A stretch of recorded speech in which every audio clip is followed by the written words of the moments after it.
Morning, everybody. Thanks for joining us. We are so glad that you guys are here. This is a pleasure. This is a command performance. Joshua and I did this last year, but we have a lot of updates for you guys. So this is our first kickoff for the day. You all are in the right place. So before we get started, shameless plug. How did you get connected to the Dayton ecosystem, particularly with the Minority Business Partnership and the Entrepreneur Center? Yeah, for sure.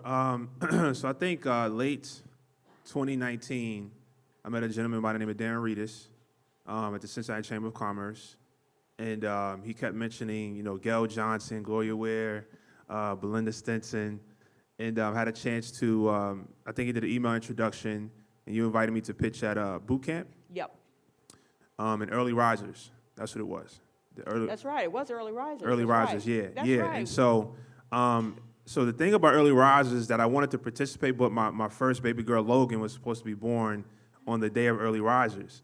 So I said, well, hey, I may not be able to make it, just putting that out there because my wife is going in labor. And but Logan was born the day before. And so I was in the hospital suite. I had my suit in the hospital suite. And I asked my wife, I said, hey, babe, can I go and pitch? I, really need this. I'm going to come right back. It won't take long. Just an hour presentation. I mean, mine was 10 minutes, but the event, I think, was an hour long. And she gave me the green light. So I actually filmed the whole thing. So I'm, put my suit on in the hospital suite and arrived and pitched that morning with the hospital band. I hadn't slept for 28 hours.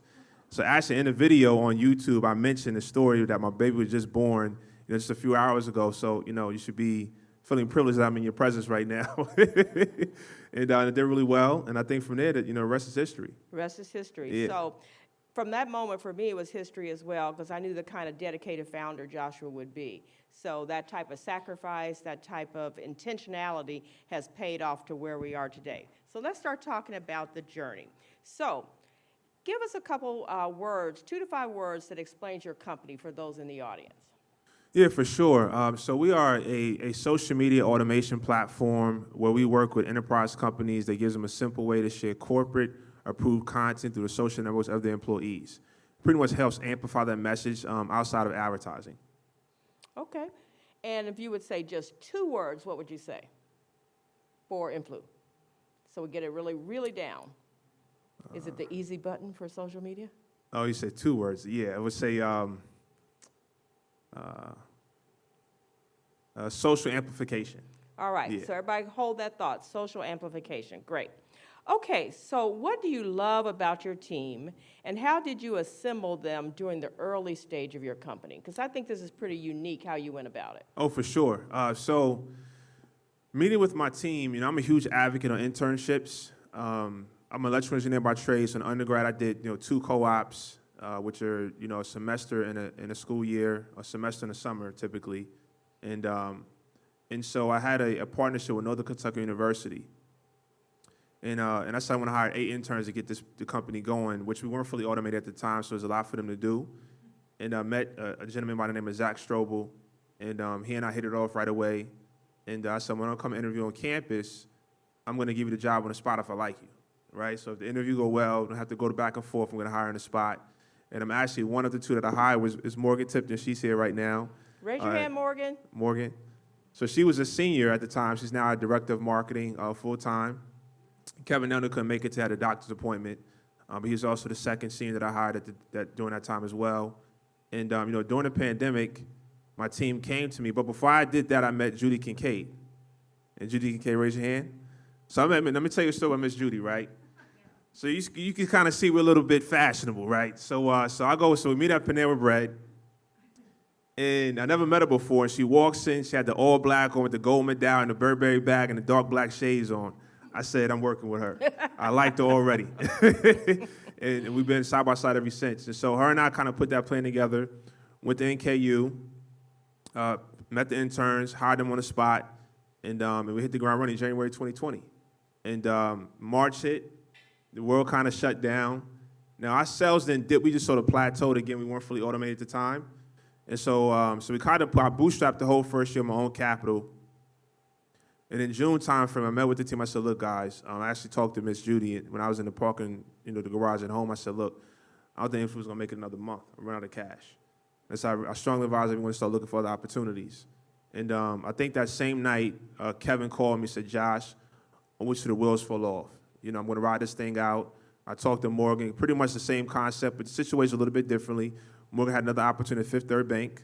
I think Fifth Third's in the building. And I said, take it, but when the opportunity comes and give you offer, you can't refuse. I'm going to bring you back to the team. And she took the job with that understanding. So fast forward, 2021, Inphlu was taking off. We raised capital. I sent Morgan a text. And I said that with the smiley face. I said, you ready to talk about your future with Inphlu with the smiley face with the shades on. And we talked the next day, took the offer on the phone, and now she's back with Inphlu full time. And so that's who we are. So I kind of remember bootstrapping, remember getting a lot of teams of interns, but I remember one pivotal pitch contest that kept the lights on when we got the Main Street Market. Tell us about that. Oh, yeah. So Main Street Ventures. So in January 2020, I was invited to participate or to apply for the Main Street Ventures grant, the LEAP grant, for $30,000. Applied for it. Now, every 90 days, they release who gets the funding. And so March was the day to release it. And remember, the pandemic hit in March. And so I got the pending status, not the approved status. So I'm a little bit upset because I'm like, you guys told me to apply for it. I need the cash. The pandemic said, what's this pending mean? Well, there was some confusion around our location. Okay, no worries, got to the bottom. I said, can we get the funding? Said, well, you kind of got to go through the process again. No worries. So June 17th, the day after I met with the team, I get an email with one sentence saying, congratulations, Josh Reid, you've been awarded the LEAP grant for $30,000. And I think after that, we were off to the races. Yeah, but there's another part to that story. So okay. I met with the team that same day. Remember the phone call? Everyone met at the office at 1 o'clock. I printed out the email on paper, put it on the table, put a couple sheets on top so you couldn't read through it, did my motivational speech, and I said on the count of three, flipped the paper over. I said, we're back in business. And it was off to the race from there. All righty. So if you weren't building your startup, what would you be doing? I think what most don't know this, so I'm an electrical engineer by trade, but while I was an engineer, I became a men's professional bodybuilder, so men's physique, and became endorsed by GNC and Adidas. And so that money is what I used to quit engineering and start my first company. So I think if I wasn't doing Inphlu, I'd probably be somewhere in that modeling space, with GNC traveling, working out. Well, we're glad you're in the entrepreneur space. Okay, so talk about your most exciting traction today. What's been your marquee customer, and tell us a little bit about that journey and that story. Oh, for sure. So when Inphlu started, we were focused on small business, so SMBs. I had a chance to pitch to CareSource, and CareSource said, we love the product, but we don't need to save time and money. We want to use your software for talent acquisition. And I never heard that before, so tell me more. And they said, well, you have a feature where we can share content through our employees' social networks. I said, yes, it's a feature. We want to use that. I said, okay, great. So I took that back to Joe Judge, one of our advisors. I said, Josh, have you heard of the Great Resignation? I said, no, what's that? He said, where you been on the rock? I said, no, focus on Inphlu, never heard of it. So I do my research. Turns out the Great Resignation is a huge global problem, and then we have a solution for it. So he said, have you heard of Whataburger? Of course I heard of Whataburger. Do you think it'll work for them? Joe, I don't have time for hypotheticals. What do you mean? I can't just call Whataburger, right? He said, well, I think I can get you a meeting with them. So he set up a meeting with the CFO, and the CEO was supposed to be on the call, but the CEO got called into a board meeting. So I pitched to the CFO, absolutely loved it. So now this changed the direction of Inphlu, this first meeting. So now we got to build out some things I talked about. And so I got a meeting with Ed Nelson, the CEO, maybe a few weeks later, hour long. And we get to the point where Ed Nelson is on the call like this.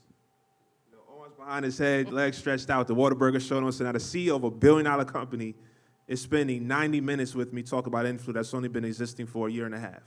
And he loves the platform. So I want you to meet the CMO. I said, great, send me some dates for next week. We can figure it out. I said, how about tonight? What time? So you got anything I said? If I did, I'd cancel it. So we met at 6 p.m. Central Time that night on our way to Rich's wife's birthday party. And he had his camera, said, Josh, I don't need to see the software. Everyone loves it. Want to get you in front of the marketing team. I said, okay, great, send me some dates. So how about next Tuesday? So next Tuesday come, that whole week, and I meet with the team. We're strategizing, practicing, pitching, putting the plan together. And I get on the call with the marketing team. And there's one person to call. Everything is virtual that hasn't smiled yet. So her name was Donna. And Donna was the tough one, but finally by the end, Donna, she broke a smile. I said, we're in. The team loved it. Fast forward to January 2022. Did a pilot program. 8 weeks long, knocked out the park. May 2022, went live company-wide. Fantastic. And share with the group a little bit about how they invited you to their annual meeting. Oh, yeah. So, again, Whataburger is great because it's a very family-oriented company. You know, a billion-dollar company, 51,000 employees, but everything is family members. So they don't call them employees, they call them family members. So it's very close-knit. I built a great relationship with everyone at the executive level as well as the employee level, and it really took a liking to us and the team. And so they invited me out to meet them in person. So I went out there January 24th this year, spent a couple of days with them, just met them, you know, went to dinner, had some Whataburger, had, you know, talk shop, and built a good relationship, and they invited us back to Water Games. Now, Water Games is a biannual event, so it's every 2 years. The biggest event is all about employee engagement, employee appreciation, $7 million investment. They're giving out checks for $25,000. You know, you're 18-year-old, you get $5,000 check because you did great on your job. And this is where they announced the partnership with Inphlu company-wide. So we're at the George Bush Convention Center, downtown Houston, Texas, and they announced Inphlu in front of 2,100 people with our logo on the dashboard talking about how much they love the software and how they're going to be adopting it company-wide. And so it's crazy for me because Inphlu started as an Excel sheet. Wasn't fully automated, was just an idea. And fast forward 2 years, our platform is now getting broadcast to one of the 22nd largest fast food chain in the country. Is now using it. And so it's just a dream come true, but it shows you with hard work and a great team, anything could be accomplished. And I want to say thank you to my team for sticking with me because they could have easily went anywhere else, but they stayed with me on this journey, and here we are now. Fantastic. So let's talk about raising money. Yeah. So we talked about how you got the sales. We talked about that you closed a successful oversubscribed seed round last year, and you're in the middle of a you closed a pre-seed round Pre-seed, last year for over $500,000, and we're in the middle of a seed round for $1.5 million to $2 million. Who knows where we're going to stop? But talk about some of the journey, about the foundational things that allowed you to get that first big check in that seed round. What were the introductions? What were the pain points? You know, what did you have to do to get that to happen? Yeah, for sure. So I say what started it out was December 2020, had a chance to pitch to Jumpstart by way of the Dayton ESP. So they invited 4 companies to pitch. And we was one of 4. Now, mind you, of the 4, we're the youngest as well. Didn't have much revenue at all, but we had a great idea, a great vision, a great presentation. So the following day, Jumpstart called us back. We're the only company they called back. So we got one question: does it work? It works. Not as well. I knew what not to click on so it wouldn't break, but it definitely works. So, okay, great. Want to see a demo. So did the demo. And great, want to invite to a screening meeting. Did the screening meeting. This is all over Christmas. I remember. Yeah. And but I needed some capital as well before we got to that investment. So one of my first investors, Karen Cooper, Wayne Patrick, and Lamont Hatcher, all 3 of them invested checks into us to survive that pre-seed round until we got to the raise by Jumpstart. And they said we're in doing $100K. And from there, it just sort of was a domino effect. Had a chance to pitch the Dayton Angel Group. And I think we pitched the Dayton Angel Group in early 2020. Mm-hmm. And didn't get much response, but we came back. And I was upset. I took it personal. But again, I'm going to do it without your mentality. And so a year later, we come back. I said, you know, should we pitch again? Remember I asked you, I was kind of questioning it. And what did I say? Of course, play the game. And so we pitched and got the largest single investment out of the history of the Dayton Angel Group in one meeting. That's right. So that person that made that largest single investment is going to be on the panel that's going to follow this session, Brian Corr. Yep. And that panel talks about investing in underrepresented founders and the particular struggles and things that we have. But we did go back to the Apple, so you can't take any of this personal, right? You just got to keep going. Yeah, you can't take it personal, and I'm human. You know, I'm competitive. You know, you got challenges your whole life, and sometimes it's kind of hard to not take it personal when you invested everything into it. You know, I left my wife and my baby girl in the hospital to go and pitch. And so when someone tells you not to take it personal, it's kind of hard because you put everything on the line. And you know, sometimes you just know you're better than the competition, right? When we pitch, we won every pitch competition we've been in. You know, we approach it a little bit differently. So it's kind of, I'm human, so it's kind of hard. It's easier said than done, but I definitely did. But it allows you to get that work ethic to the next level. It allows you to stay focused, stay determined to make it happen with or without them. And I just want Manny, raise your hand, Manny, so during the networking, Manny's here from Jumpstart, and that's a really, really excellent partner for founders of all levels. So we'll make sure you all connect with Manny from Jumpstart while he is here today. So Josh, when you've been going through the due diligence process now, Yeah. and you've been through it now for a pre-seed round, and now you're in the middle of a seed round. What have you learned? What's the difference between your approach, and what would you pass on along to others that are doing similar work? That's a great question. So pre-seed, you're pretty much selling yourself as a founder, right? So they're believing that they're investing into you as a founder. You don't really have much to show. Fortunately, we had a product, it was not as good as it is now, but we had a product that worked, I could sell it. Seed rounders, because after pre-seed, you set milestones, right? And you hit those milestones, prepares you for the next level. And so seed, you expect to be a little bit more mature, show some traction, have some revenue, have some case studies, have some data, proof of concept pretty much. And the level of what's expected is a lot different. There's a little bit more scrutiny, CFO level, looking at your financials, your cap tables, your P&L statements, your balance sheet, your cash flow statements, a lot of different things you probably don't know at pre-seed level. So my advice is if you can get someone on the team that's very familiar with that, it's going to help in the seed process. We kind of learn by trial and error. But I would just say the scrutiny is a lot different. Pre-seed was more, if you can pitch and present and get people to believe into a vision, you could be successful. Seed is going to take more than that. It's going to take some success stories and some maturity as a founder and CEO of your company to get that round closed. So let's talk about the amount of time it takes to raise money. Does that take away from your day-to-day operations? For this $1.5 million raise, how many months are you going to have to travel to get this done? Realistic expectations. Yeah, realistic, I say 6 to 9. Some companies could be a year, but it depends on how much traction you have at the same time. If you have some good marquee clients, proof of concept, it can go a lot faster. I think it all depends on where you are as a company, where you are as a founder as well, where you are as a team as far as the depth of your team, the experience, expertise in whatever they're focused on within your company. So that can speed up the process as well. But if it's someone that's still kind of young and fresh, it could take longer. But again, some invest out just to make money.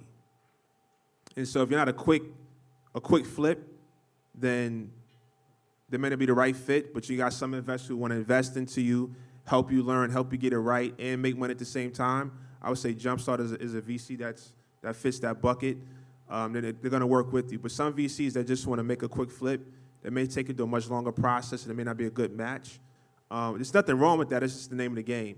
But if it's a company that kind of needs some more growing and more maturity, it may not work out in the very beginning. So I would just say look at where you are as a company, and that could determine how fast it's going to take, how long it could take to get that money in the bank. As a follow-up, money versus smart money. How do you make that decision? Well, that's a great question. So,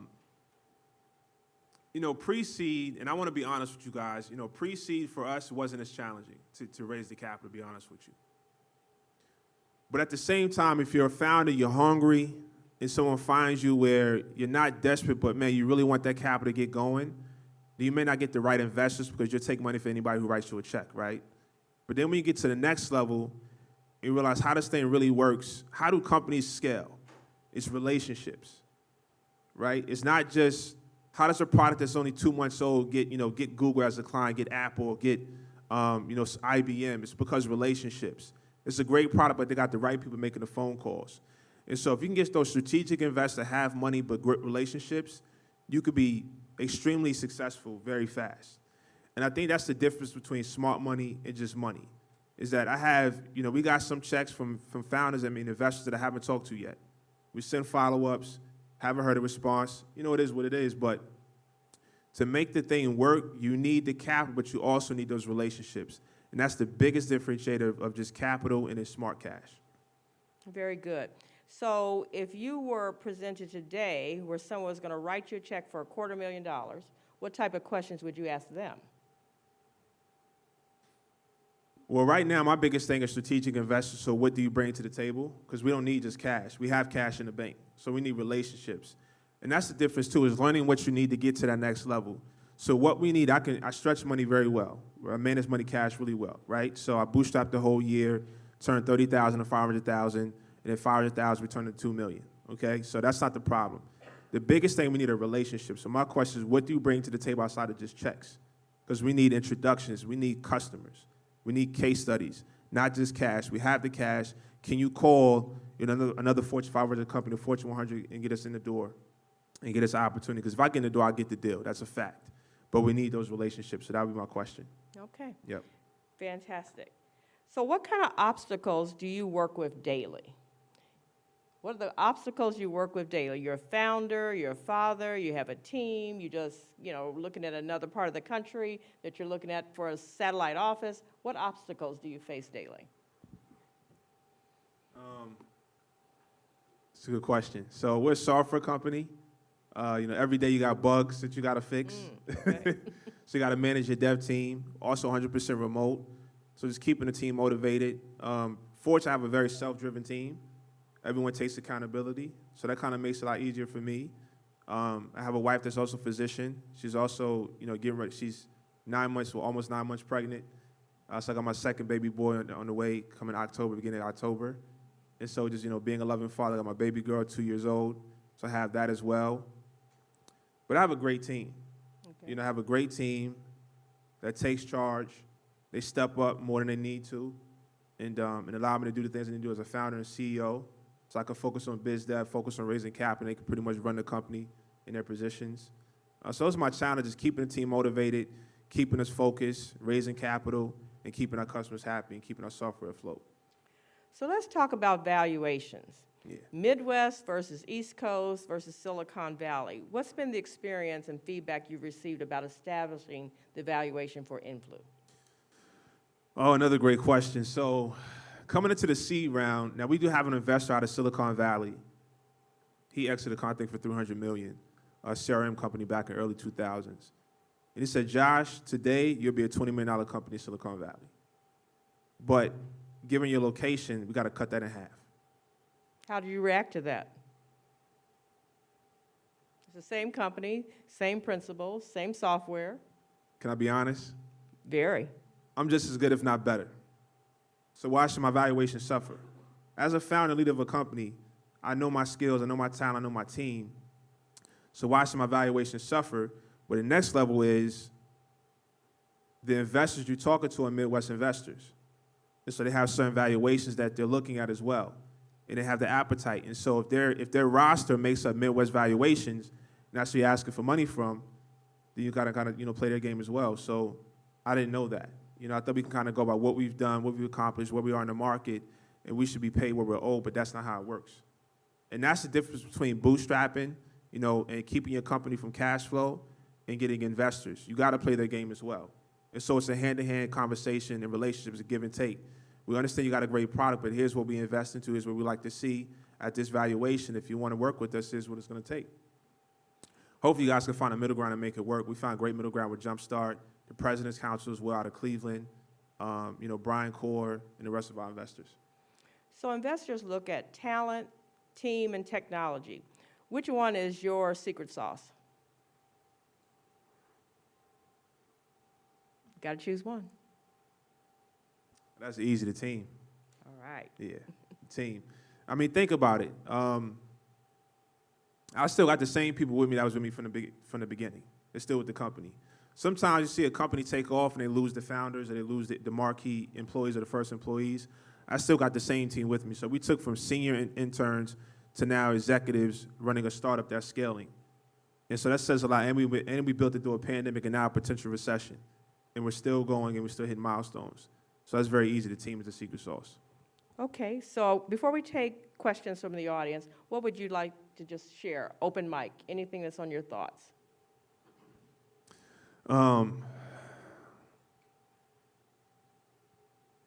Just got to stay on the track. There's going to be a lot of obstacles in the way to divert you and distract you from getting to that end goal, but you got to focus on the destination. And regardless of what people say to you, whether it's investors, VCs, whether it's because of the color of your skin or your situation, whether a man or a woman, you just got to stay focused on the end goal. And I promise you, if you stay focused, you'll get there. Because I done seen everything. I done seen it all. Some people see my story. I'm from the gutter. I come from nothing. And here we are today, raising capital, raised over $1 million in the last 12 months to scale my company because we stayed on track. and then let the odds, work against us. We just use it as motivation. So channel that energy, channel your troubles. I know people going through things in this room that nobody knows about, but just stay focused, and stay on the track, because there's some things people don't know about me in here. My brother was murdered the week before I had to start raising capital. So do you think by any second that would let any VC tell me that we can't make it, or any competition? In fact, if you are my competition, I'm taking that anger out on you by making sure we all going to be successful. So channel that and stay focused and stay on the track and get it done. And I promise, my right hand to the man upstairs, if you stay focused, you get to wherever you're trying to get in life. So that'll be my message to you, to stay focused. And on a personal level, it just kind of made me get a little sentimental, because we talk nearly every day, one way or another. And there was a stretch, I hadn't heard from Josh for like 2 days, and I knew something was wrong. And Judy called me. Judy called me with that news. And all our conversations aren't always gleamy and what have you, because we battle sometimes. We battle. But the bond you build when you're on the journey with a founder and with a team, I wouldn't replace it second to none. So before I get weepy eyes, let's take some questions from the audience. So who has some questions for Josh? Has to be somebody. All right. I'm proud of you, brother. You have inspired me to tears. I love the presentation that y'all are making. I didn't even plan to come in here today, and I just feel so blessed. Thank you. Thank you. Thank you for that. It's hard to see in here. Okay. Sorry, I was a bit late. I had class this morning. Hey, Solomon. It's nice to see you. I told you I was coming. You did. I was set with Solomon yesterday at lunch. He's a University of Dayton student, and I told him if he showed up today, I would sponsor him for something. So hit me up after this, okay? So I'm starting my startup journey, and I'm a reader. Do you have any books that helped you along the way, or YouTube videos or people like that? Oh, for sure. So I'm an avid reader myself. I would say number one, 3 Feet from Gold by Josh Reid. Good to Great. The One Thing. And my fourth, and I'll give you as a bonus, is Only the Paranoid Survive by Andy Grove. So it talks about inflection points. And I'd like to add the E-Myth, because I think a lot of people start being an entrepreneur and they don't go beyond building their team and working in their business and then starting with why. But out of that list, the first one you need to read is 3 Feet from Gold, because that's going to lay the foundation for everything else. Because it kind of puts you in that mentality and what to expect when things don't go your way, and the reason why and how to get over it and keep going. Yeah. Great question. Who else has a question? You see it, Doris? Reggie? Okay, thank you.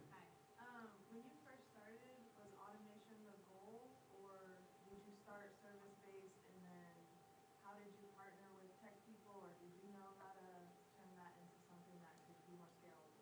Yeah, that's a great question. So Inphlu came from my pain point as owning an agency. So we were completely service-based, made a lot of cash very quick. There's my man right there, Brian Core. And so my frustration with that is I couldn't scale beyond 12 customers. So I made about $250,000 in 4 months just off digital advertising and social media advertising, right? And but I couldn't get past 12 customers. So I was like, man, I got to automate this thing. I read the book Only the Paranoid Survive, and it talks about inflection points, pretty much what would change the way you do business. So for us, it was one word, automation. Automation actually put us out of business. So that birthed the idea of Inphlu. And that's how I need to automate this whole process. We got all this data. What can we do to click one button and have our software write captions, find pictures, and schedule the date and time to post for you as a user? You can simply just hit the green button to approve it. And that birthed the idea of Inphlu. So my frustration with the manual process is very labor intensive as an agency. You work 7 days a week. You're cutting deals to get deals. You really don't sleep, right? And so you got to hire a lot of people. A lot of 1099s is what I had. And with automation, we can get 1 million customers and not, work more than 8 hours a day. And so it's the pain point. We're running an agency that came with the idea of Inphlu. And then you said two-part, how did you initiate that process of automating? Oh, yes. Yeah, great question. So what I did was built them out in Excel. And so we had a lot of hidden formulas. So if you selected the month and you select what platform, it will populate, a calendar of content. but it's still manual. You still got to hit those buttons. And then behind the scenes, my interns are building calendars as well. So if you were in, let's say you're a lawn care company, you could select lawn care, select a month, and it will show you a calendar of content to copy and paste into your social media platforms. But it's still a manual process, and so if we get too much customers, we can't have a million customers with that process. So I know I still have my Achilles heel, which is the manual process, right? That's why I had 8 interns, and so when I won that Main Street Ventures grant for $30,000, I had a developer from overseas to take it to the next level, and that started the process becoming fully automated. Yep. How did you build your connection with interns and having them to embrace your vision and staying with you because you said they've been with you? So what's the secret to that? Oh, yeah. Now that way, the next question is the leader, right? So I know what I'm good at. I know what I'm not good at. So one of my strengths is leading and getting a room to see the vision. And so NKU invited me to keynote their 2019 business week, to be one of their keynotes for their business week. And so my room was packed, wall to wall, standing room only. Morgan was in the room. Kevin was in the room, and some of the other, I think all the other interns were in the room as well. And I'm amped up. I rolled my sleeves up. I said, look, I'm a lineman for the jungle. If you want to know when you're going to eat, where your food's going to come from, wave at babies, go to the zoo. That's corporate America. I'm in the jungle. I like to chase cattle, run 60 miles per hour. That's what I'm meant to do. A zoo is not my habitat, so I'm looking for lions that want to be in the jungle. If you want to be in the zoo, Inphlu is not for you. My interview slots filled up in 10 minutes. And so Morgan she was tough, though, because in the room, she didn't laugh at nothing I said. It's like, what's wrong with her? Everyone's laughing. She's over here kind of like poker face. So when she signed up for the interview, I was surprised. Like, I remember you. You never said, what was wrong with you in the room? She about her business, and to this day, she's the same way, but she gets it done. And that's how we got them going. They invited me to speak. The slots filled up. I interviewed with them. Kevin walked in with the suit, with the red tie, the briefcase. That's my man right there. He hired now. He's on our way to being our CTO. He's a lead product engineer right now, but he's definitely CTO bound. And that's it. So it's getting them motivated, seeing the vision, but also believing in you as a leader that they're going to be reporting to get them to the next level. Great question. So on the issue of interns, so my question is, maybe I missed it, but how do you get the funding to pay for those interns? Like, I'm worried about bringing someone onto the team that I can't keep for like a year. Did you get the seed capital first and use that to hire interns, or did you put your own money into it? What was kind of the timeline and the amount? Yeah, that's a great question. So keep in mind, too, that Inphlu is my 4th startup. I had a co-working space that I owned over Eastgate, east side of Cincinnati. It was more passive income. So I had some cash in the bank that I reinvested into Inphlu to see if it would work. Once I saw it had legs and the pandemic hit, I shut my co-working space down because I was just losing money by paying. In co-working, you need bodies to make money, right? So I couldn't have bodies, so I shut it down. And then with NKU, I got a grant through NKU as well. It's got a lot of grants to the state, too. They can pay 2/3 of the intern's salary. You can pay the remaining. So if you're paying them $15 an hour, they could pay 10, you pay 5. So a lot of grants as well that you can apply for to help pay for those interns, too. So that's how I did it. That's a great one. If you're not familiar with the State of Ohio Diverse Intern Grant, you're leaving money on the table because 75% of the salary is paid. So $5 is your out-of-pocket. So look into that resource because we use that extensively. And then also, if you have the opportunity to work with the ESP program and get accepted as a portfolio company, they also have funding for you too. And so I want to make sure I give credit to the ESP because they funded a lot of our experiential process of our platform, paying for development, paying for graphic designers, paying for market research. They wrote those checks without thinking twice about it, so that really helped us tremendously. Woohoo! Shout out to the Entrepreneur Center. Yeah. Yeah, we're definitely a product of the ESP platform, program, so for sure. Thank you. There's one. Can you talk about your relationships that you had to build with, like, your attorneys, your bankers, accountants, things like that? Oh, yeah. So I remember when I quit Emerson, I said, I don't know what I'm going to be doing, but one thing I'm good at is building relationships with people. And so I would not be sitting in this chair if it wasn't for my mentors and advisors. And that's one of the things, one of my strengths is that Even let's take Jumpstart for an example. I didn't meet Jumpstart till 8 months after we got the funding, right? Because of the pandemic, everything was shut down. So the moment the world opened up, I drove to Cleveland 3.5 hours, spent the whole day with them, bought them Inphlu gifts, just to show my appreciation. Me and the team, I think me, Judy, and Kevin. Did Morgan? No, Morgan wasn't with us yet. So yeah, just the three of us went down and spent the whole day with Jumpstart. They said no other company's ever done that before. And they invested to almost 200 companies, right? And so even Whataburger. Went down to Whataburger in Texas for 2 days just to spend time with them, eat some Whataburger. Never had it before. How can I work with you if I never ate your food before? And so I made sure I went to Whataburger the night before, ordered everything on the menu, right? I vlogged the whole thing too, so. And then before the meeting the next day, I went and had breakfast. So if I'm gonna sit down and do business, I could talk about the food, I could talk about what I like, what I don't like, what I think could be better, et cetera. There's nothing I didn't like, but just to kind of paint a full picture. But just go the extra mile and build those relationships, because the thing is, times are gonna be hard. And those people that know and trust you are gonna invest into you even if you don't have it. Look, guys, I know the invoice is $15K. I don't have it right now, but I'm gonna close it next month. Can you work with me? Josh, I like you, I trust you, no problem. Right? NKU, I'm out of cash. Anything else you guys can do for me? Here's a $10,000 grant. We believe in the vision. We believe in you as a founder. Because I built those relationships. I go spend time with people. I call. I check on them. And just be authentic. Be yourself. I don't change who I am. I could have put on a suit. I'm up here fresh with a fresh pair of Adidas. I'm just myself. Right? And so people think when you work doing it, you got to change who you are. Just be yourself. You'll be amazed at how many people love you for who you are. And that's going to work for you. And that's just what I've been doing. Who is your lead accountant? I'm sorry, your lead legal firm. Thompson Hine. And was that a relationship that was curated for you through Jumpstart? How did we get with them? Yeah, so Thompson Hine, they make the introduction, but again, people make the introduction, but you got to sell it. They can't make the introduction and nurture the relationship for you, right? And so when Jumpstart hears I close them to Thompson Hine, they're shocked because, well, how did you build that relationship so well? Because they have 200 other companies. And my relationship with Thompson Hine is uniquely different. I can call Jonathan. I can call Layla on a Saturday and have an answer my question. I could work with Generations Wealth account on a Sunday afternoon when he's with his family because we have the type of relationship. I can call Brian on a Sunday and cry on the phone because I'm getting emotional because I'm going through family trauma. Because I have that relationship with people. I can call Joe on Saturday while he's out there and he answer the phone because it's me. You have to build those relationships. They make the introduction, but you got to do the work. They can't make the intro and get the deal and send the voice at the same time. You got to get some sweat equity too. And that's just how it's been able to work, even with Miss Gail. I don't know what your relationship is with anybody else, but I like to say I'm one of the favorites. He's demanding. But now I definitely pick up the phone and call. Yeah, I may come over and make an egg sandwich too if you open the door for me.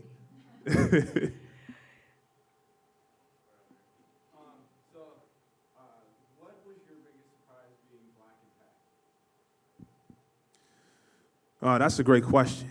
I quit engineering in 2015 and I quit in July 2015, got my first contract in September. So I went from that point up to May of 2022 without seeing much discrepancy, part due to my relationships. Raising his seed round is why I see the discrepancy at his all-time high. And what I mean by that is the bar is a little bit different at the seed round. And the reason I say this is because I've pitched to VCs that a week ago, I saw they invested into a company that was an idea on a napkin. And they're asking me, they're saying, well, for us to invest, you need to have 2 more of these types of customers, show more cash flow. Your team needs to be more depth to your team. And I'm a little bit confused because you just gave $2 million to a company that hasn't done anything. And I'm coming in with $1 billion customers, a hell of a team. As a founder, I run circles around your best founder in your organization. And the bar is this high. And so I didn't see it until the seed round. But it definitely exists. But at the same time, that's part of the game. It's what comes with the territory. If you want to do it yourself, build your cash flow and get to the point where investors are seeking you and you're not seeking them. And so at the same, I can't focus on it because it make you upset, but you just got to stay focused. Like I said, you got to stay driven, work with the people that want to work with you, because at the same time, if you work with these type of investors, if you get in, the expectation may be a little bit different as well. You know, the paces may be different too. And so that's why I see that, but at the same time, it's part of the game. You know, and but you're going to meet people that are going to believe in you. Like I would say, Brian is a very patient investor. And some of my greatest investors don't look nothing like me. And my greatest mentors and advisors don't look anything like me, but I do have investors that do as well. But work with the people that want to work with you. But it is there, and when it exists, just stay focused, man. You can't focus on that because it make you upset and you get diverted from the plan. But to understand it's part of what comes with the territory and keep it going. So I think we have maybe time for one final question so that we can transition to the next panel. Who wants to ask the last question of Josh? Aaron. Yes. So you just touched on something I was thinking about like the whole time, which was, you said if you want to do it yourself, building cash flow. So like, what motivates you to not do it yourself, I guess? Understand how it works, right? So they say if you want to go fast, go by yourself. If you want to go far, build a team. And so I want to build a successful business that all my entire team can eat from once we exit. And so in order to do that, I know what I don't know. Right, I know relationships I don't have, and so that's what inspires it to build that team of investors, have those deep relationships and deep pockets that can help you get to that next level. Because I haven't done what I'm doing before. I know I learned fast, which is the name of the game, and I know we have the capabilities of accomplishing it. But you know what you don't know, and that's the value add that investors who have done it before bring to the table. Like you want to work with people who have done it before, have been where you aspire to be, and can help you get to that next level. And again, once you exit and you want to start something new, now the plot thickens because you're like, man, how did you get that $2 million? But do you know their record? Do you know they've done this already? They've exited a different company before, right? So once you ask more questions, you start figuring out, okay, what's the real reason behind this story? And so now if I want to start something new, I can start with millions in the bank because I already exited Inphlu. You see what I'm saying? So you want to, everything is about relationships. The name to the game, if you look at any company that became a unicorn, they had relationships with the right people to help them take off very quickly. So that's what we're doing. We're building those relationships so we can go far and do it the right way. Answer your question? Yeah. Okay, great. Well, Josh, it's been a pleasure. Thank you. Everybody, round of applause.